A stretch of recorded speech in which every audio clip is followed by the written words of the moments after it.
Praise lord. హల్లెలూయా. ఒక సంవత్సరం ప్రణాళికతో అనుదిన బైబిల్ పఠనం. ఈరోజు 24 జూలై 2025. ఈ సంవత్సరంలో ఇది 205వ రోజు.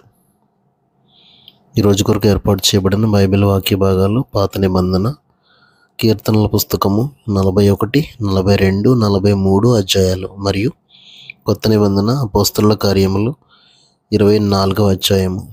మొదటిగా 41వ కీర్తన. బీదలను కటాక్షించువాడు ధన్యుడు, ఆపత్కాలమందు యెహోవా వానిని తప్పించును. యెహోవా వానిని కాపాడి బ్రతికించును. భూమి మీద వాడు ధన్యుడగును. వాని శత్రువుల ఇచ్చకు నీవు వానిని అప్పగింపవు. రోగశయ్య మీద యెహోవా వానిని ఆదరించును. రోగము కలుగగా నీవే వానిని స్వస్థపరచుదువు. యెహోవా, నీ దృష్టి ఎదుట నేను పాపం చేసి ఉన్నాను, నన్ను కరుణింపుము, నా ప్రాణమును స్వస్థపరచుము అని మనవి చేసి ఉన్నాను. అయితే నా శత్రువులు నా విషయమై చెడ్డ మాటలాడుచున్నారు. వాడు ఎప్పుడు చచ్చును, వాని పేరు ఎప్పుడు మాసిపోవును అని చెప్పుకొంచున్నారు. ఒకడు నన్ను చూడవచ్చిన ఎడల వాడు అబద్ధమాడును. వాని హృదయం పాపమును పోగు చేసుకొనుచున్నది. వాడు బయలువెళ్ళి వీధిలో దాన్ని పలుకుచున్నాడు. నన్ను ద్వేషించు వారందరూ కూడి నా మీద గుసగుసలాడుచున్నారు. నశింపజేయవలనని వారు నాకు కీడు చేయ ఆలోచించుచున్నారు. కుదురని రోగము వానికి సంభవించి ఉన్నది. వాడు ఈ పడక విడిచి తిరిగి లేవడని చెప్పుకొంచున్నారు. నేను నమ్ముకొనిన నా విహితుడు, నా ఇంట భోజనం చేసిన వాడు నన్ను తన్నుడికై తన మడిమినెత్తెను. యెహోవా, నన్ను కరుణించి లేవనెత్తము, అప్పుడు నేను వారికి ప్రతీకారం చేసేదను. నా శత్రువు నా మీద ఉల్లసింపక ఉండుట చూడగా నేను నీకు ఇష్టడునని తెలియనాయను. నా యథార్థతను బట్టి నీవు నన్ను ఉద్ధరించుచున్నావు. నీ సన్నిధిని నిత్యము నన్ను నిలువబెట్టుదువు. ఇజ్రాయేలు దేవుడైన యెహోవా శాశ్వత కాలము నుండి శాశ్వత కాలము వరకు స్తుతింపబడును గాక. ఆమేన్, ఆమేన్. 42వ కీర్తన. దుప్పి నీటి వాగుల కొరకు ఆశపడినట్లు, దేవా, నీ కొరకు నా ప్రాణము ఆశపడుచున్నది. నా ప్రాణము దేవుని కొరకు తృష్ణగొనుచున్నది. జీవము గల దేవుని కొరకు తృష్ణగొనుచున్నది. దేవుని సన్నిధికి నేను ఎప్పుడు వచ్చేదను, ఆయన సన్నిధిని నేను ఎప్పుడు కనబడేదను.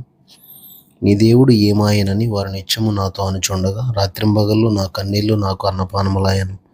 జనసమూహముతో పండుగ చేయుచున్న సమూహముతో నేను వెళ్ళిన సంగతిని సంతోషము కలిగి స్తోత్రములు చెల్లించుచు నేను దేవుని మందిరమునకు వారిని నడిపించిన సంగతిని జ్ఞాపకం చేసుకొనగా నా ప్రాణము నాలో కరిగిపోవచ్చున్నది. నా ప్రాణమా, నీవు ఏల కృంగి ఉన్నావు, నాలో నీవేళ తొందరపడుచున్నావు. దేవుని యందు నిరీక్షణ ఉంచుము, ఆయనే నా రక్షణకర్తనియు నా దేవుడనియు చెప్పుకొనుచు ఇంకను నేను ఆయనను స్తుతించదను. నా దేవా, నా ప్రాణము నాలో కృంగి ఉన్నది. కావున యొర్దాను ప్రదేశము నుండి, హెర్మోను పర్వతము నుండి, మిసారు కొండ నుండి నేను నిన్ను జ్ఞాపకం చేసుకొంచున్నాను. నీ జలప్రవాహదారుల ధ్వని విని కరడు కరడును పిలుచుచున్నది. నీ అలలన్నీయు నీ తరంగములన్నీయు నా మీదుగా పొర్లి పారి ఉన్నవి. అయినను పగటివేళ యెహోవా తన కృప కలుగను ఆజ్ఞాపించును. రాత్రివేళ ఆయనను గూర్చిన కీర్తనయు, నా జీవదాత అయిన దేవుని గూర్చిన ప్రార్థనయు నాకు తోడుగా ఉండును. కావున నీవేళ నన్ను మరచి ఉన్నావు. శత్రు బాధ చేత నేను దుఃఖాక్రాంతుడనై సంచరించవలసి వచ్చనేమి అని నా ఆశ్రయదుర్గమైన నా దేవునితో నేను మనవి చేయుచున్నాను. నీ దేవుడు ఏమాయనని నా శత్రువులు దినమెల్లా అడుగుచున్నారు. వారు తమ దూషణల చేత నా ఎముకలు విరుచుచున్నారు. నా ప్రాణమా, నీవేళ కృంగి ఉన్నావు, నాలో నీవేళ తొందరపడుచున్నావు. దేవుని యందు నిరీక్షణ ఉంచుము, ఆయనే నా రక్షణకర్త, నా దేవుడు, ఇంకను నేను ఆయనను స్తుతించదను. 43వ కీర్తన. దేవా, నాకు న్యాయం తీర్చుము, భక్తి లేని జనముతో నా పక్షమును వ్యాజ్యమాడము. కపటం కలిగి దౌర్జన్యం చేయువారి చేతిలో నుండి నీవు నన్ను విడిపించుదువు. నీవు నాకు దుర్గమైన దేవుడవు, నన్ను త్రోసివేసితివేమి? నేను శత్రు బాధ చేత దుఃఖాక్రాంతుడనై సంచరింపనేలా? నీ వెలుగును నీ సత్యమును బయలుదేరు చేయము. అవి నాకు త్రోవ చూపును. అవి నీ పరిశుద్ధ పర్వతమునకును నీ నివాస స్థలములకును నన్ను తోడుకుని వచ్చును. అప్పుడు నేను దేవుని బలిపీఠమునొద్దకు నాకు ఆనంద సంతోషములు కలుగజేయు దేవుని యొద్దకు చేరుదును. దేవా, నా దేవా, సితారా వాయించుచు నీకు కృతజ్ఞతాస్తుతులు చెల్లించదను. నా ప్రాణమా, నీవేళ కృంగియున్నావు, నాలో నీవేళ తొందరపడుచున్నావు. దేవుని యందు నిరీక్షణ ఉంచుము. ఆయన నా రక్షణకర్త, నా దేవుడు, ఇంకను నేను ఆయనను స్తుతించదను.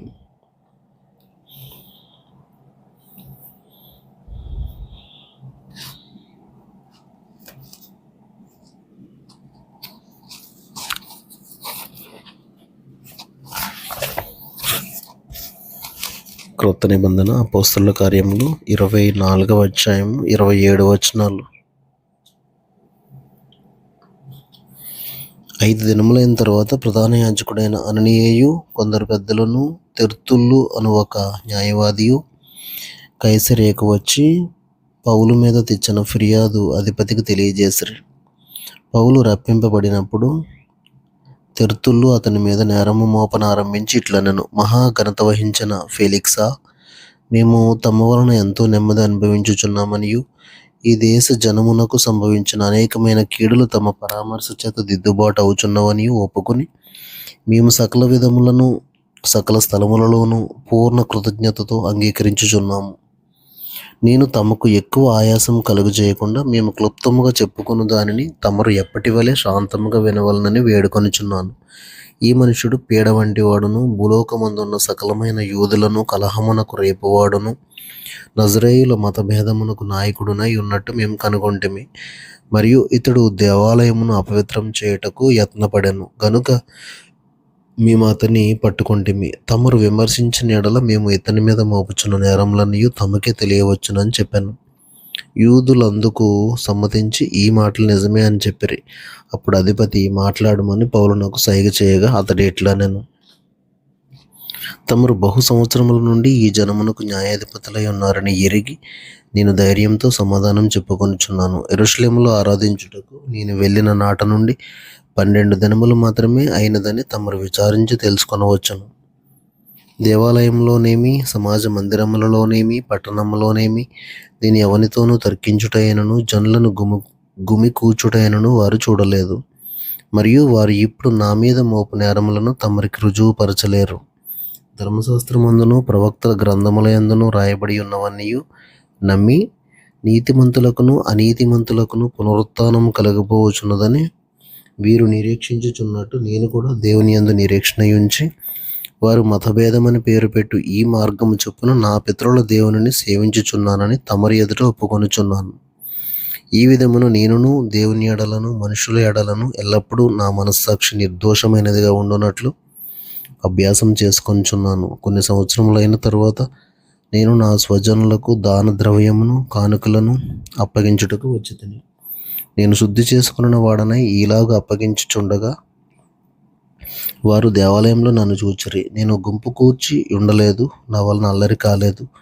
ఆసియా నుండి వచ్చిన కొందరు యూదులు ఉండిరి. నా మీద వారికి ఏమైనా ఉన్న ఎడల వారే తమరి సన్నిధికి వచ్చి నా మీద నేరం మోపవలసి ఉండెను.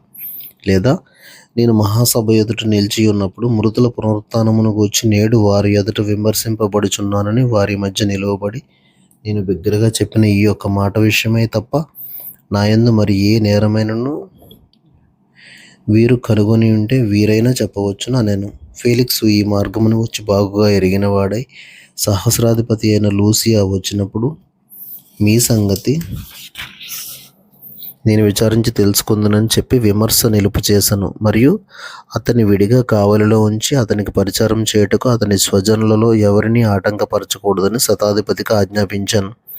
కొన్ని దినములైన తర్వాత ఫేలిక్సు యూదురాలైన ద్రుసిల్లా అను తన భార్యతో కూడా వచ్చి పౌలును పిలిపించి క్రీస్తు యేసునందలి విశ్వాసమును గూర్చి అతడు బోధింపగా వినెను. అప్పుడు అతడు నీతిని గూర్చియు ఆశా నిగ్రహమును గూర్చియు రాబో విమర్శను గూర్చియు ప్రసంగించుచుండగా ఫేలిక్సు మిగులు భయపడి, ఇప్పటికి వెళ్ళుము, నాకు సమయమైన నిన్ను పిలువనంపింతునని చెప్పాను.